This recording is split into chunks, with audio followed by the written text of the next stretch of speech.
नमस्कार दोस्तों, आपका स्वागत है आज हम क्लासेस में। आज फिर से एक बार है ना हमारे साथ। आज हम एक टॉपिक पढ़ेंगे इंडिया ज्योग्राफी के अंदर, क्लाइमेट एंड वेदर करके। ठीक है, अभी थोड़ा सा ब्रीफ अकाउंट देंगे 10-20 मिनट का। उसके बाद इसको टॉपिक, इस बहुत बड़ा टॉपिक है तो छोटे छोटे हिस्सों में तोड़ तोड़ के इसको पढ़ा जाएगा, नहीं तो उब जाओगे। ठीक ना, हो सकेगा इसका एक प्लेलिस्ट भी बनाने की कोशिश करेंगे, अगर बन जाएगा तो ठीक है, नहीं तो धीरे धीरे अपन पढ़ते रहेंगे। ठीक है, तो क्लाइमेट एंड वेदर की बात करते हैं। ठीक, कुछ सीबीएसई में साथ 9th में ये चैप्टर मिलेगा, और अगर आप आईसीएसई बोर्ड से हो तो 10th में मिलेगा। नॉर्मल कॉम्पिटिटिव में भी मिल ही जाता है कहीं ना कहीं, थोड़ा मोड़ा ना। वनडे एग्जाम के लिए बहुत ज़्यादा इसमें डीप से आता नहीं, पर आता रहता है। ठीक है, तो आपको उस चीज़ के लिए भी थोड़ा बहुत देखने को मिल जाएगा। चीज़ें देखने की कोशिश करते हैं। सबसे पहला क्वेश्चन आता है कि सर क्लाइमेट क्या होता है और वेदर क्या होता है। तो समझ लो, हमारे यहाँ जो पानी होता है, पानी गिरता है, जिसको इंग्लिश में प्रेसिपिटेशन कहते हैं। एयर प्रेशर होता है, विंड फ्लो होता है ना। डेली टू डेली लाइफ में टेम्परेचर वेरिएशन होता है, हॉटनेस कोल्डनेस, इन सब का जो पर्टिकुलर समराइज फॉर्म होता है, होलसम चीज होता है, उसी को क्या बोलते हैं, वेदर या क्लाइमेट बोलते हैं। पर कब, तो जरा देखते हैं। अगर ये डे टू डे लाइफ की बात की जाए, डे टू डे पर, डे टू डे में जो different kind of variation in are atmosphere occurs, उनको क्या बोल देते हैं, वेदर। जो डिफरेंट टाइप ऑफ, जैसे कि एयर प्रेशर हो गया, यानी वायुदाब का चेंज हो गया, है ना। वायुदाब के वेरिएशन यानी बदलाव से क्या होता है, परिवर्तन से विंड, विंड यानी हवा का फ्लो होता है, हवा बहती है ना भाई। हाई प्रेशर से लो प्रेशर की तब कोई भी चीज होगी, दाब पड़ेगा तो भागेगी उधर की साइड, तो वो चीज हो गया। प्रेसिपिटेशन यानी पानी का गिरना, है ना, वर्षण, ये सब चीजें भी होती है ना। बात समझ में आ गया बच्चा? तो ये सब चीजें हो गए। गर्मी का बढ़ना, हॉटनेस यानी गर्मी का बढ़ना, ये सब चीजें, इन सब का जो रिकॉर्ड होता है डे टू डे बेसिस का, उसको वेदर कहते हैं। वेदर देखते हो ना, इसीलिए हम लोग वेदर फोरकास्ट सुनते हैं। कभी क्लाइमेट फोरकास्ट सुने हो जी उसमें न्यूज में? नहीं ना, तो वेदर ही सुने हो ना, तो वेदर ही होता है। क्लाइमेट क्या होता है, इसी में इसी चीज को कहीं कहीं पे 30-35 से लेकर 40 तक, मेनली समझ लो जनरल में 35 ईयर का एवरेज होता है आपका। ठीक है, किसी भी जगह की, किसी एक पर्टिकुलर बड़े एरिया की, जो भी है नॉर्मल एक पर्टिकुलर एरिया की 30 से 40 सालों के बीच का जो भी होता है, 35 ईयर का जो एवरेज होता है किसका, वेदर्स का, या डे ना, पूरे साल का, उसको जो बोलते हैं उसको क्लाइमेट कहते हैं। बात समझ में आ गई? इतनी सी बात समझ में आ गई। ठीक, अगर हमने क्लाइमेट इतनी चीज समझ ली, वेदर समझ लिया है, तो एक बार फिर से समझ लेते हैं। ये एवरेज होता है, किस चीज का एवरेज होता है? एवरेज का मतलब औसत। औसत होता है किस चीज का भैया? 30 से 35 साल का। बात समझ में आया? 30 से 40 साल या 35 से 40 साल का। ठीक है, मेनली 35 साल को इंपॉर्टेंट देना है। ठीक है, 35 साल का एवरेज होता है किसी भी जगह का। बात समझ में आ गया जी? ये डे टू डे का होता है, पर्टिकुलर रोज प्रतिदिन का निकलता है। बात समझ में आया? क्या, किस चीज का?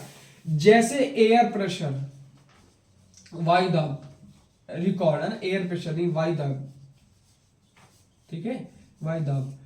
दूसरा हो गया विंड्स का, यानी हवा, है ना। दूसरा प्रेसिपिटेशन हो गया, रेनफॉल हो गया, कुछ भी लिख दो, रेनफॉल लिख लो यार, ज्यादा कठिन ना लिखे लैंग्वेज को भैया, हिंदी मीडियम ना। तो रेनफॉल को क्या बोलते हैं? वर्षा। इन सब चीजों के लिए ना, तो ये सेक्टर, बाकी एक्सेट्रा, एक्सेट्रा इत्यादि। अगर एक्सेट्रा की हिंदी जानना चाहते हो तो इत्यादि होता है बच्चे। इतनी बात समझ में आ गई कि नहीं समझ में आ गई? ठीक, तो इन सबका रिकॉर्ड डे बेसिस पे, ये बेसिस पे होता है। अगर इतनी बात समझ में आ गई बाबू, तो इसका एक बार चाहो तो स्क्रीनशॉट ले लो। हम हटे चला रहे हैं, स्क्रीनशॉट ले लो एक बार।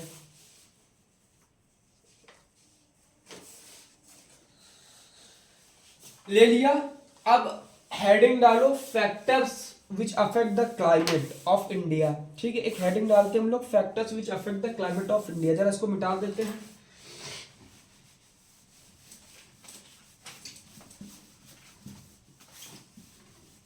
अच्छा, फैक्टर्स जो किसको प्रभावित करे? क्लाइमेट ऑफ इंडिया को प्रभावित करे। जरा हम फैक्टर्स देख लेते हैं। पहला फैक्टर क्या आ जाएगा हमारा, जो क्लाइमेट ऑफ इंडिया को अफेक्ट करे? वो पहला फैक्टर हिमालय, हिमालय, है ना। ठीक, दूसरा चीज क्या हो जाएगा? Relief, varied relief, relief. बात समझ में आ गया? एल्टीट्यूड,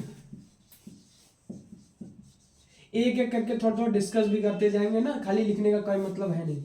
एल्टीट्यूड, बात समझ में आएगा? Distance from the sea,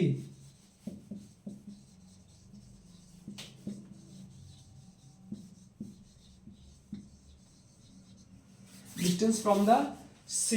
altitude मतलब हाइट वाइट की बात हो रही, बात समझ में आ गया जी। हाँ, मॉनसून विंड, मॉनसून विंड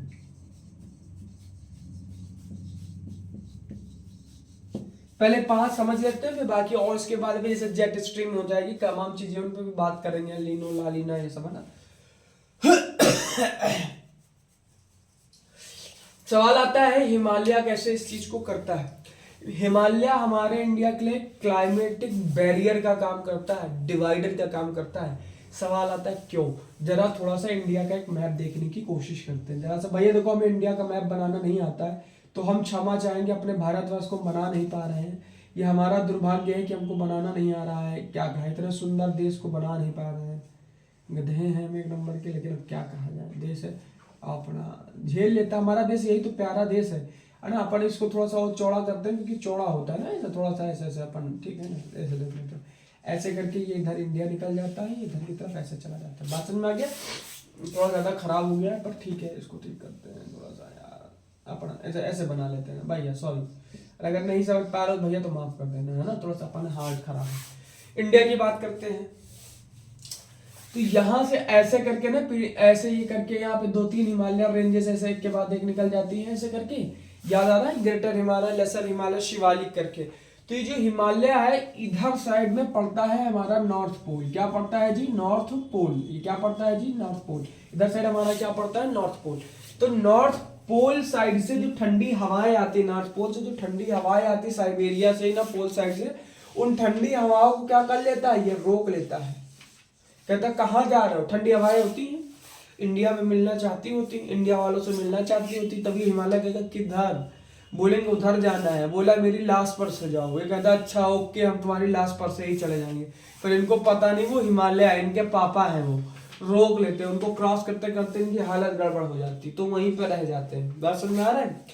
वरना भैया अगर ठंडी हवाएं आ जाए तो हम लोग भी चाइनीज जैसे हो जाएंगे, ऐसे यहाँ की चुपगाने को लगेंगे, बंद हो जाएगी ना। क्यों बंद हो जाएगी, क्योंकि अगर ठंडी हवाएं आएंगी तो आंख की पुतलियों के पास में जो ये नमी होती है, नमी सूख जाएगी, तो हमें जलाथेमिया हो जाएगा, आंखें सूखी आंखें वाली बीमारी हो जाएगी। उससे बचाने के लिए प्रकृति क्या कर देती है, आपकी आंखें छोटी कर देगी, सरफेस एरिया कम कर देगी, और उसमें क्या होगा, कम से कम पानी निकलेगा। बात समझ में, इसलिए ऐसा हो जाता है, उनको कोई शौक नहीं है ना। वरना हम भी ऐसे ही दिखते थे, हमारे भी चाव माव करके नाम चढ़ाया जाता। वैसे चढ़ाना नहीं चाहिए भाई, किसी को किसी ने बनाया तो भगवान की देन है ना। तो ये चीज हो गया। हाँ जी, तो इस चीज से ये बचा लेती, ठंडी हवाएं नहीं आती, ठीक है। इसलिए हमारा जो ऊपर का क्लाइमेट रहता है उतना ठंडा नहीं हो पाता है। बात समझ में आ गई।